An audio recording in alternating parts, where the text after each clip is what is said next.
നമസ്കാരം. അപ്പൊ വീണ്ടും പുതിയൊരു വീട്ടിലേക്ക് എല്ലാവർക്കും സ്വാഗതം. തൃശൂർ ചാവക്കാട് സ്വദേശിയായ ഡോക്ടർ ആയിഷ മുഹമ്മദ് ഈ 14 ദിവസമായിട്ട് സമരത്തിലാണ്. തന്റെ ഭർത്താവിന്റെ കയ്യിൽ നിന്നും നേടിയെടുക്കേണ്ട അവകാശങ്ങൾ, അതായത് തന്റെ കുഞ്ഞിന്റെ അവകാശം, പിന്നെ തന്നിൽ നിന്നും അപഹരിച്ച 100 പവൻ സ്വർണവും പിന്നെ 15 ലക്ഷം രൂപയും നേടാൻ വേണ്ടിയിട്ട്, അത് തിരിച്ചു പിടിക്കാൻ വേണ്ടിയിട്ടാണ് ആ ഒരു വ്യക്തി ഇന്നും ഈ രീതിയിൽ സമരം ചെയ്തുകൊണ്ട് പോകുന്നത്. പക്ഷേ ഇതിനെതിരായിട്ട് ഈ ഒരു അലി എന്ന് പറയുന്ന വ്യക്തി ഇതുവരെയ്ക്കും മുന്നോട്ട് വന്നിട്ടില്ല.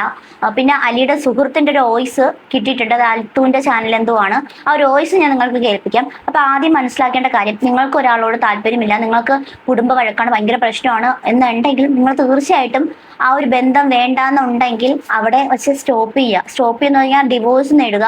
ഇല്ലെങ്കിൽ ആ ഒരു ആരുടെ കയ്യിൽ നിന്നാണ് ആ ഒരു സ്വർണവും പണവും ഒക്കെ മേടിച്ചിട്ടുള്ളത്, നിങ്ങൾക്ക് ഉപകാരപ്പെട്ടിട്ടുള്ളത്, ആ ഒരു സംഭവങ്ങളെല്ലാം തിരിച്ചു കൊടുക്കുക. അത് കൊടുത്തിട്ട് മാന്യമായിട്ടുള്ള രീതിയിലാണ് ആ ഒരു ബന്ധം വേണ്ടാന്ന് വെക്കാനുള്ളത്. അല്ലാണ്ട് ഒരാളെ പറ്റിച്ച്, അതായത് ഇപ്പം നിങ്ങൾ പിരിഞ്ഞ് ജീവിക്കുന്നുണ്ടായിരുന്നു, അതായത് ഏകദേശം ഒരു 5-6 വർഷത്തോളം പിരിഞ്ഞ് ജീവിക്കണ്ടേ എന്ന് പറഞ്ഞിട്ട് വിവാഹബന്ധം വേർപെട്ടില്ലല്ലോ. അപ്പൊ ആ ഒരു സമയത്ത് നിങ്ങൾ അത്രയും വഴക്കണ്ടേ, അപ്പൊ എത്രത്തോളം വഴക്കുണ്ടായിരിക്കുമെന്ന് അറിയാം. അതിനുശേഷം ആ ഒരു ബന്ധത്തിൽ നിന്ന് മാറി കുറച്ച് ദിവസം താമസിച്ച് നിന്നപ്പോഴത്തേക്കും എത്രത്തോളം വഴക്കുകൾ ഉണ്ടെന്ന് കൃത്യമായിട്ട് അറിയാൻ പറ്റും. അപ്പൊ എന്നിട്ട് അങ്ങോട്ടും ഇങ്ങോട്ടും ഒരു കോളോ ഒന്നും വിളിച്ചിട്ടില്ല, ആ ഒരു കുഞ്ഞിന്റെ കാര്യം നോക്കിയിട്ടില്ല. അപ്പൊ അതിനിടയിൽ ആ ഒരു ഉപ്പാപ്പന്റെ ഒരു വാർത്ത നമ്മൾ കണ്ടതാണ്, അവനും ഇല്ലേ വിചാരവും വികാരങ്ങളും ഒക്കെയാണ്. അപ്പൊ ആ ഒരു വികാരവും വിചാരവും കൂടിയപ്പോഴത്തേക്ക് ആദ്യത്തെ ഭാര്യയെ മറന്നുപോയി. ആ ഒരു ആദ്യത്തെ ഭാര്യ മറന്നുപോയതുകൊണ്ട് പെട്ടെന്ന് തന്നെ അടുത്തൊരു കല്യാണം കഴിച്ച് സുഖമായിട്ട് ജീവിക്കാന്ന് വിചാരിച്ചു. ആ ഒരു സുഖമായിട്ട് ജീവിക്കുന്നതിനിടയ്ക്ക് ആദ്യം ചെയ്യേണ്ട ഒരു കാര്യം, ഈ ഒരു ആദ്യ ഭാര്യ ഉണ്ടല്ലോ, നിയമപരമായിട്ട് ഒരു ആദ്യ ഭാര്യ ഉണ്ടല്ലോ, ആ ഒരു ആദ്യ ഭാര്യയിൽ നിന്ന് മേടിച്ച സ്വർണം അത് പഠിപ്പിക്കാനാണെന്നൊക്കെ പറഞ്ഞിട്ടുണ്ട്. അത് ഈ ഒരു അലി എന്ന് പറയുന്ന വ്യക്തി, അതായത് അന്ന് ഈ ഒരു ആയിഷ പഠിക്കുകയായിരുന്നു. ആ ഒരു സമയത്താണ് സ്നേഹിച്ച് കല്യാണം കഴിച്ചത്. സ്നേഹിച്ച് കല്യാണം കഴിച്ചതിന് ശേഷം ഈ ഒരു അലി എന്ന് പറയുന്ന വ്യക്തിയുടെ കുടുംബക്കാർക്ക് ഈ ഒരു ആയിഷ എന്ന് പറയുന്ന പെൺകുട്ടിയെ ഇഷ്ടമല്ലായിരുന്നു ആ ഒരു സമയത്ത്. അപ്പോൾ ഇവര് രണ്ടുപേരും സെപ്പറേറ്റ് ആണ് താമസിക്കുന്നത്. ആദ്യമൊക്കെ നല്ല രീതിയിൽ പോയിട്ടുണ്ടായിരുന്നു എന്ന് പറയുന്നു. അത് കഴിഞ്ഞിട്ട് പിന്നെ കുടുംബ പ്രശ്നങ്ങൾ പലതായിട്ട് ഇങ്ങ് വരാൻ തുടങ്ങി. അതിനുശേഷം ഇവരുടെ പ്രശ്നം മൊത്തത്തിൽ ഇങ്ങനെ ഭയങ്കര രൂക്ഷമായതിനെ തുടർന്നാണ് 5 വർഷം കുറച്ച് ദിവസം മാറി താമസിക്കാന്ന് പറഞ്ഞ് പോയതാണ്. പിന്നെ ഇതുവരെയ്ക്കും വിളിച്ചിട്ടുമില്ല, ഒരു കാര്യം തിരക്കിയിട്ടുമില്ല എന്നാണ് ആയിഷ പറയുന്നത് പല ഇന്റർവ്യൂസിലും. അപ്പോൾ ഈ ഒരു അലി മുഹമ്മദിന് സത്യം പറഞ്ഞാൽ ഈ ഒരു വ്യക്തിയെ താല്പര്യമില്ല. കാരണം കുറച്ച് നാൾ കൊണ്ടു നടന്നപ്പോൾ മതിയായിക്കണം, അങ്ങനെ വിചാരിച്ചിട്ട് കുറെ ആൾക്കാരുണ്ടല്ലോ അങ്ങനെ. അപ്പൊ പിന്നെ ആദ്യ ഭാര്യയുടെ വില എന്താ, വേറൊരാളെ കാണുമ്പോഴത്തേക്ക് പെട്ടെന്ന് ഇഷ്ടപ്പെടും, പിന്നെ അവരെ എങ്ങനെയും കല്യാണം കഴിച്ചു. അതിനിടയ്ക്ക് ഈ ഒരു ആദ്യ ഭാര്യ എന്ത് ചെയ്യുന്നു, ആദ്യ ഭാര്യയിൽ ഉണ്ടായ മകള്, സ്വന്തം രക്തത്തിൽ പിറന്ന മകളോ അല്ലെങ്കിൽ മകനോ എന്ത് ചെയ്യുന്നെന്ന് പോലും ഒരു ചിന്തയില്ലാത്ത കുറെ ആൾക്കാർ, സ്വന്തം സുഖത്തിനും സന്തോഷത്തിനും വേണ്ടി ജീവിക്കുന്നത്.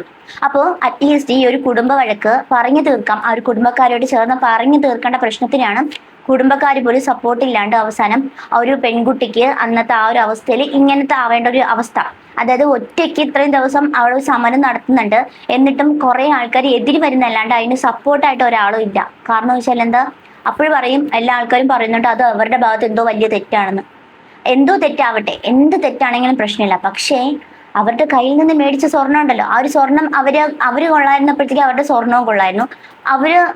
അവര് വേണ്ടാന്ന് വെച്ചാൽ ആ സ്വർണം കൊള്ളാതാവത്തില്ലല്ലോ. അപ്പൊ എന്ത് ചെയ്യണം, മാന്യമായിട്ട് മര്യാദയോടുകൂടി ആ ഒരു 100 പവനാണോ മേടിച്ചത്, ആ ഒരു 100 പവനും 15 ലക്ഷം രൂപയും കൊടുത്താൽ തീരുന്ന പ്രശ്നമല്ലേ ഉള്ളൂ. അവർ വേറെ ഒരു കാര്യം ചോദിക്കുന്നില്ല. എന്റെ മകളുടെ എന്താണ് അതിന്റെ അവകാശം, പിന്നെ എന്റെ സ്വത്ത്, അതാണ് അവർ ചോദിക്കുന്നത്. അല്ലാണ്ട് അയാളുടെ സ്വത്തോ ഒന്നും അല്ല അവർ ചോദിക്കുന്നത്. അപ്പൊ ആ ഒരു സ്വത്ത് കൊടുത്തങ്ങ് തീർക്കേണ്ട പ്രശ്നത്തിനാണ് ഇത്ര ഇങ്ങനെ വലിച്ചു നീട്ടി കൊണ്ടുപോകുന്നത്. എന്തായാലും അലി അബ്ദുൽ ലത്തീഫിന്റെ ഒരു സുഹൃത്തിന്റെ, അതായത് കുടുംബ സുഹൃത്തെന്തോ ആണ്, ആളുടെ ഒരു വോയിസ് കേൾക്കാം. വോയിസിൽ കുറെ കാര്യങ്ങളൊക്കെ പറയുന്നുണ്ട്. അതിൽ കൂടുതലും പറയുന്നത് ഈ ഒരു അലിയുടെ അച്ഛന്റെ വീട്ടിന് ഫ്രണ്ടിൽ ചെന്ന് നിന്നിട്ടാണ് ഈ ഒരു സമരം ചെയ്യുന്നത്. പിന്നെ ഈ ഒരു അലിയുടെ അച്ഛനല്ലേ അത്, പിന്നെ ഭർത്താവിന്റെ വീട്ടിലല്ലേ ചെന്ന് നിൽക്കാൻ പറ്റത്തുള്ളൂ. അപ്പം ഭർത്താവിനും കൂടി അവകാശപ്പെട്ട വീടാണല്ലോ, അതുകൊണ്ടായിരിക്കാം ആ ഒരു വ്യക്തി അവിടെ ചെന്നിട്ട് സമരം ചെയ്യുന്നത്. പക്ഷെ ഇന്ന് വരിക്കും ഈ ഒരു അലി എന്ന് പറയുന്ന വ്യക്തി ഒരു സാമാന്യ ബോധത്തോടു കൂടി ഇതിനെന്തെങ്കിലും പരിഹാരം ഉണ്ടാക്കണമെന്നോ ഒരു കാര്യത്തിന് മുന്നിലോട്ട് വന്നിട്ടില്ല. അപ്പൊ അങ്ങനെ പഠിച്ചു, കല്യാണം കഴിഞ്ഞു, അത് കുറഞ്ഞ് 2-3 വർഷം കഴിയുമ്പോഴത്തേക്ക് ആളോട് ഇഷ്ടമില്ല, പിന്നെ എങ്ങനെയെങ്കിലും ഒഴിവാക്കണം. അങ്ങനെ ഈ ഒരു 5 വർഷത്തെ ഗ്യാപ്പ് കിട്ടിയ സമയത്ത് ആള് നന്നായിട്ടൊന്ന് കല്യാണം കഴിച്ചു, സുഖമായിട്ട് ജീവിക്കാനേ. അപ്പൊ വിചാരിച്ചു ഈ ഒരു സ്വർണവും പണ്ടൊന്നും കൊടുക്കണ്ട, അതൊന്നും തനിയെ ഒഴിഞ്ഞു പോകുമെന്ന് വിചാരിച്ചു. പക്ഷെ അങ്ങനെയല്ല, എല്ലാ ആൾക്കാരും അങ്ങനെയല്ല, നിന്നെങ്കിലും മനസ്സിലായി കാണുമല്ലോ. അപ്പോൾ ആദ്യം ചെയ്യാനുള്ളത്, അവരിൽ നിന്ന് കൈപ്പറ്റി അത്രയും സ്വർണവും പണവും കൊടുത്ത് ആ ഒരു കുഞ്ഞിന്റെ കാര്യം കൂടി ഏറ്റെടുത്താൽ തീരുന്ന പ്രശ്നമല്ലേ ഉള്ളൂ. അതിലപ്പുറം പിന്നെ ഒരു കാര്യമില്ലല്ലോ. അപ്പൊ അത്രയും ചെയ്യേണ്ടത് അത് ഈ ഒരു അലി എന്ന് പറയുന്ന വ്യക്തിയുടെ മര്യാദയാണ്. അപ്പൊ എന്തായാലും നമുക്ക് ആ ഒരു വോയിസ് കേൾക്കാം.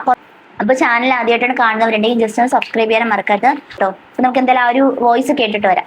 അതെന്നെ പറയട്ടെ, ആക്ച്വലി ഏതെങ്കിലും ഒരു സൈഡ് പിടിച്ച് സംസാരിക്കാനല്ല ഞാൻ ഉദ്ദേശിച്ചിട്ടുള്ളത്. ഒരു സാഹചര്യം, ഇതിൻ്റെ സാഹചര്യങ്ങൾ പറഞ്ഞ് രണ്ട് സൈഡും മനസ്സിലാക്കുക എന്നുള്ള അർത്ഥത്തിലാണ്. ഇപ്പോൾ ഇതിൽ ശരിക്കും പറഞ്ഞാൽ രണ്ട് സൈഡല്ല, 3 സൈഡുണ്ട്. അതായത് അലിയുടെ ഒരു സൈഡുണ്ട്, ആയിഷയുടെ ഒരു സൈഡുണ്ട്. അത് കൂടാതെ ഇപ്പോൾ ഈ ഒരു വിഷയം ശക്തമായത് മുതൽ വേറൊരു ഇത് അതിലേക്ക് വന്നിട്ടുള്ളത് അലിയുടെ കുടുംബം, അതായത് ഇവരുടെ ആയിഷയുടെ ഭർത്താവിൻ്റെ കുടുംബം.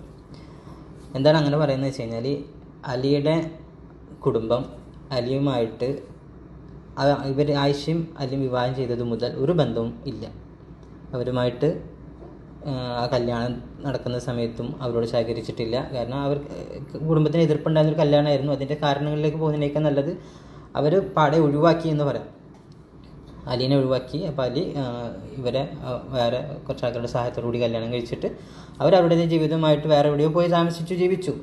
10-13 കൊല്ലം മുമ്പാണ് നടക്കുന്നത്. അങ്ങനെ അപ്പോൾ ഒന്ന് ആലോചിച്ച് നോക്കിയാൽ ഈ 14 ദിവസമായിട്ടും ഇത് ഒരിക്കലും ആരും സപ്പോർട്ടില്ല. അന്ന് തന്നെ നമ്മൾ കണ്ടതാണ് അപ്പാപ്പന് 4 കല്യാണം കഴിക്കാം, ശരീഅത്ത് നിയമത്തിൽ 4 എണ്ണം കഴിക്കാന്നാണ്. പക്ഷെ അപ്പാപ്പ 2 എണ്ണം കഴിച്ചതുകൊണ്ട് ഭയങ്കര വിഷമായിട്ടിരിക്കുകയാണ്. ഇനിയും കഴിക്കാൻ പറ്റില്ലല്ലോ ഒന്ന്, ഇത്രയും പ്രായമായില്ലേ.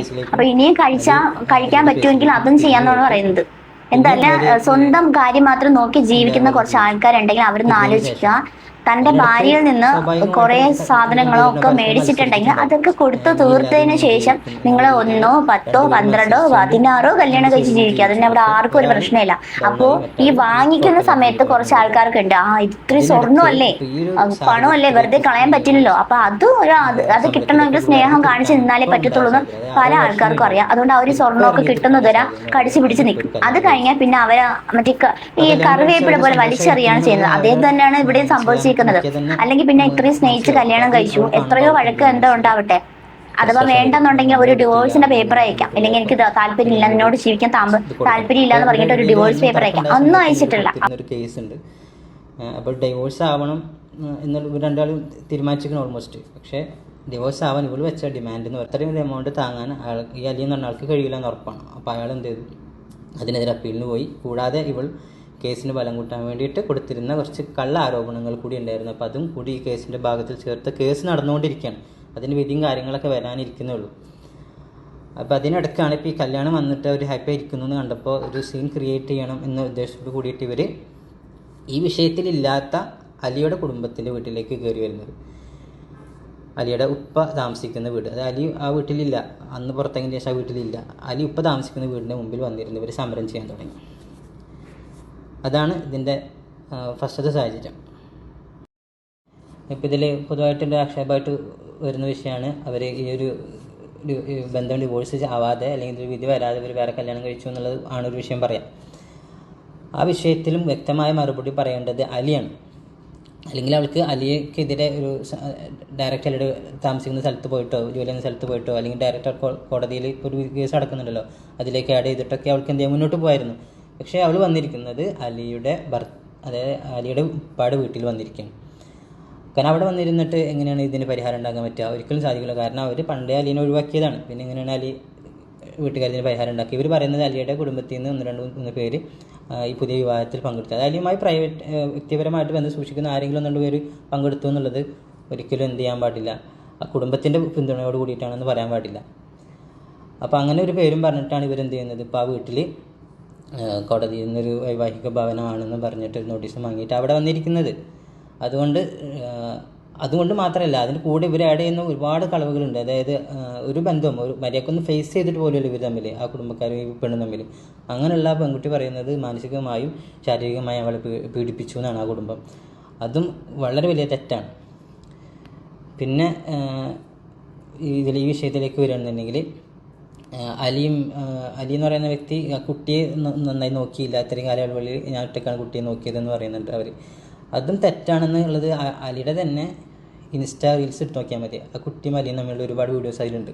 അവർ തമ്മിലുള്ള ബോണ്ടും ആ സ്നേഹപ്രകടനങ്ങളൊക്കെ അതിൽ തന്നെ കാണാൻ പറ്റും. അപ്പോൾ അങ്ങനെ ഒരു ബന്ധം അയാളും ആ കുട്ടിയും തമ്മിലുണ്ട് എന്നുള്ളത് ഉറപ്പാണ്. അപ്പോൾ അതും അവൾ മറച്ചു വെച്ചിട്ടാണ് എന്ത് ചെയ്തിട്ടുള്ളത്, ആൾക്കാരെ സമ്മതി പിടിച്ചു പറ്റാൻ കുട്ടിയെ തിരിഞ്ഞു നോക്കിയില്ല എന്നൊക്കെ പറയുന്നത്. ഇതിലിപ്പോൾ ന്യായമല്ലാത്ത വിഷയം ഇതാണ്. ഭർത്താവിൻ്റെ കുടുംബക്കാരെ ഇതിലേക്ക് അവൾ വെറുതെ വലിച്ചഴിച്ചിട്ട് പ്രശ്നം വെറുതെ വലുതാക്കുകയാണ്. അത് അവർ രണ്ടും തമ്മിലും ഉള്ളൊരു പ്രശ്നം മാത്രമാണ്. അലിയും ആയിഷയും തമ്മിലുള്ള പ്രശ്നം മാത്രം. കാരണം അവരാണ് അവരുടെ ജീവിതം തീരുമാനിച്ചതും സ്നേഹിച്ചതും പരസ്പരം വിശ്വസിച്ചതും ഒക്കെ.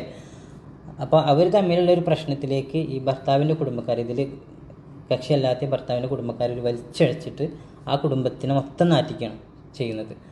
അതിൽ നിന്ന് പിൻവലിയാൻ മാത്രമാണ് ആ കുടുംബം അവരോട് പറയുന്നുള്ളൂ. നിങ്ങൾ അലിനെ എന്ത് വേണമെങ്കിൽ കാട്ടിക്കോളി, അലിയുടെ ഭാഗത്ത് തെറ്റുണ്ടെങ്കിലും അതൊക്കെ ഞാൻ ഉണ്ടെങ്കിലൊക്കെ എന്ത് ചെയ്യും, കോടതി വഴിയോ അല്ലെങ്കിൽ മറ്റ് ഉപയോഗിക്കുന്ന ഈ സമരമുറ അവർ താമസിക്കുന്ന സ്ഥലത്ത് പോയിട്ട് ചെയ്തോട്ടെ, പക്ഷേ ഇവിടെ ഈ വീടിൻ്റെ മുമ്പിൽ വന്ന് ചെയ്യരുത് എന്ന് മാത്രമാണ് അവരുടെ റിക്വസ്റ്റ്. ഞാൻ അറിഞ്ഞ മറ്റു കുറച്ച് കാര്യങ്ങളും അഡീഷണൽ ജസ്റ്റ് പറഞ്ഞുതരാം. നിങ്ങൾ ഈ സ്വർണ്ണത്തിൻ്റെ വിഷയമൊക്കെ പറയുന്നുണ്ടല്ലോ, 90 പവനായിട്ട് അവർ കല്യാണത്തിന് വന്നിട്ടുണ്ടെന്ന് തോന്നുന്നു. ഇപ്പോൾ അവരുടെ ഫോട്ടോ ഒക്കെ കണ്ടിരുന്നല്ലോ, ഞാനും ഫോട്ടോയിലൂടെയാണ് അത്രയും സ്വർണ്ണമൊക്കെ അവർ കല്യാണത്തിന് ഇട്ടുന്നതിൽ കാണുന്നത് തന്നെ. അപ്പോൾ ഈ സ്വർണം സ്വാഭാവികമാണ്, ഒരു ഭാര്യ ഭർത്താവ് ഒരുമിച്ച് ജീവിക്കുന്ന സമയത്ത് സ്വർണ്ണം ആവട്ടെ എന്തോ ആവട്ടെ അവരെല്ലാം പങ്കുവെച്ചിട്ടായിരിക്കും ജീവിക്കുക. അപ്പോൾ ഒരു പ്രശ്നം വരുമ്പോൾ എന്ത് ചെയ്യും, ഇത് അവരെന്ത് ചെയ്യും, അവർ കേസിന് ബലം കൂട്ടാനോ അല്ലെങ്കിൽ അവർക്ക് ആളെ കൂടെ കൂട്ടാനൊക്കെ ആയിട്ട് അവരെന്ത് ചെയ്യും, അവർക്ക് അനുകൂലമായിട്ടുള്ള രീതിയിൽ അതിനെ വളച്ചൊടിക്കും. അതുതന്നെ ഇവിടെ നടന്നിട്ടുണ്ടാവുക. സംഭവം ശരിയാണ്, അലിയും ഡോക്ടറാണ്, കല്യാണം കഴിക്കാൻ ആയിഷ ഡോക്ടറല്ല, അതിന് ശേഷമാണ് ആയിഷ പഠിച്ച് ഡോക്ടറാവുന്നത്. മുമ്പ് പഠനം ഉണ്ടായിരുന്നെങ്കിലും പഠിച്ച് കംപ്ലീറ്റ് ചെയ്യുന്ന കല്യാണത്തിന് ശേഷമാണ്. അപ്പോൾ ആ സമയത്ത് ഈ പണമൊക്കെ ഇവർ രണ്ടാളും കൂടിയിട്ട് ഉപയോഗപ്പെടുത്തിയിട്ടുണ്ടാവും അവരുടെ കാര്യങ്ങൾക്കായിട്ട്. അപ്പം ഇനി അലിക്കെന്തോ സ്വർണത്തിൽ നിന്ന് ഒരു എമൗണ്ട് മലബാർ ഗോൾഡിൽ എവിടെ കൊണ്ടുപോയി പണം വെച്ചിട്ട് എന്നൊരു എമൗണ്ട് ക്യാഷായിട്ട് അലിക്ക് കൊടുത്തു എന്നൊക്കെ ഇവർ പറയുന്നുണ്ട്. അതിനൊക്കെ അവരുടെ അടുത്ത് തെളിവുകൾ ഉണ്ടെങ്കിൽ അത് കോടതിയിൽ സമീപിച്ച് അവർക്കത് മേടിച്ചെടുക്കാവുന്നതല്ലേ ഉള്ളൂ. അങ്ങനെ ചെയ്യാം, അങ്ങനെ പോവാം. പക്ഷേ അതിന് പകരം അവർ ഇവിടെ വന്നിരുന്നത് ചെയ്യുന്നത് എന്തർത്ഥത്തിനാണ് മനസ്സിലാവണില്ല. അത് ഇനി പലയുടെ അവിടെ പോയി ചെയ്യണേ എന്നാലും വേണ്ടിയില്ല, പക്ഷെ എന്തിനാണ് ഈ ഭർത്താവിൻ്റെ വീട്ടിൽ വന്നിരുന്നത് ചെയ്യുന്നത് എന്നുള്ളതാണ്. അവിടെയാണ് പന്തികേട്. എനിക്ക് തോന്നുന്നത് വേറൊരർത്ഥത്തിലും അലിനെ തളർത്താൻ കഴിയുന്നില്ല. അപ്പോൾ ഇങ്ങനെ ഒരു ബാഡ്ജ് ഉണ്ടാക്കി കൊടുത്തിട്ട് എന്ത് ചെയ്യാം, അവനെ തളർത്താമെന്ന ഉദ്ദേശത്തോടു കൂടിയായിരിക്കാം ചിലപ്പോൾ ഇവിടെ വന്നിരിക്കുന്നുണ്ടാവുക.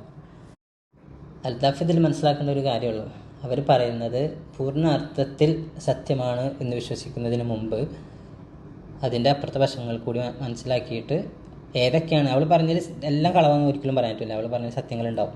ആ സത്യത്തോടൊപ്പം അവൾ ചേർത്ത് വെച്ച കുറച്ച് കളവുകൾ കൂടിയുണ്ട്, ആളുകളെ കൺവിൻസ് ചെയ്യാനും ആളുകളെ കൂടെ ചേർക്കാനും സിമ്പതി പിടിച്ചു പറ്റാനൊക്കെ. അപ്പോൾ തെറ്റിദ്ധാരണ ഉണ്ടാക്കുക എന്നാണ് അതുകൊണ്ട് ഉദ്ദേശിക്കുന്നത്. അപ്പോൾ ആ തെറ്റിദ്ധാരണയിൽ അൽതാഫിനെ പോലുള്ള ആൾക്കാർ വീണ് പോകരുത്. സത്യം മനസ്സിലാക്കിയിട്ട് ഇത് രണ്ടും ചേർത്ത് വെച്ചിട്ട് ഇനിയിപ്പോൾ അൽതാഫിന് എന്തെങ്കിലും സംശയങ്ങൾ വിഷയത്തിലുണ്ടെങ്കിൽ എന്നോട് ചോദിച്ചു, എനിക്കറിയണതാണ് ഞാൻ പറഞ്ഞുതരും. ഞാൻ ഇതിൽ നിഷ്പക്ഷമായിട്ടേ പറയുള്ളൂ. ഞാനിത് അലിയുടെ ഭാഗത്ത് നിൽക്കില്ല, ആയിഷയുടെ ഭാഗത്ത് നിൽക്കില്ല. സത്യത്തിൽ ഇതിൽ ആരുടെ ഭാഗത്തും വിധി പറയാൻ നമ്മൾ ആരും ആളല്ല. കുറച്ചും കൂടിയും ആയിഷാനെയും അലീനെ അറിയുന്ന ആളുകൾ നിൽക്കി എനിക്ക് പോലും അതിൽ വിധി പറയാൻ കഴിയില്ല. കാരണം ഇവർ പ്രൈവറ്റായിട്ട് വെക്കുന്ന കാര്യങ്ങളുണ്ട്. അലി ആയാലും ആയിഷ ആയാലും അവർ ആരോടും പറയാൻ ആഗ്രഹിക്കാതെ മറച്ചു വെക്കുന്ന കാര്യങ്ങളുണ്ടാവും.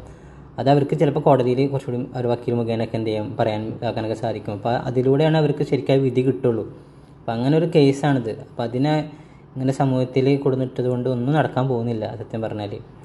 ഇതുപോലെ ഒരു സൈഡ് മാത്രം കേട്ട് കുറച്ച് ആൾക്കാർ എന്ത് ചെയ്യും, ആയിഷാനെ സപ്പോർട്ട് ചെയ്ത് അലിനെ തെറി പറഞ്ഞ് നിൽക്കും. ഇനിയിപ്പോൾ അലിയുടെ സൈഡിൽ നിന്ന് ഒരു ക്ലാരിഫിക്കേഷൻ കൊടുക്കുമ്പോൾ കുറച്ച് ആൾക്കാർ അലിനെ സപ്പോർട്ട് ചെയ്തിട്ട് ഇപ്പുറത്ത് മോശം പറയും.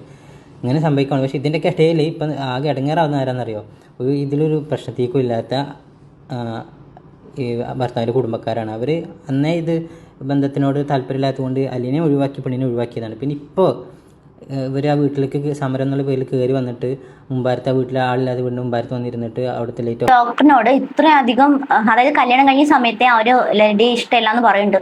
ഇത്ര വർഷക്കാലം അവരോട് ഒരു തെറ്റും ചെയ്യാണ്ട് ഇത്ര വൈരാഗ്യമായിരിക്കും എന്ന് ആലോചിച്ച് നോക്കിയേ. ഒരു മനുഷ്യനാണ് നമ്മുടെ ഈ ഒരു ജീവിതം എന്നൊക്കെ പറയുന്നത്.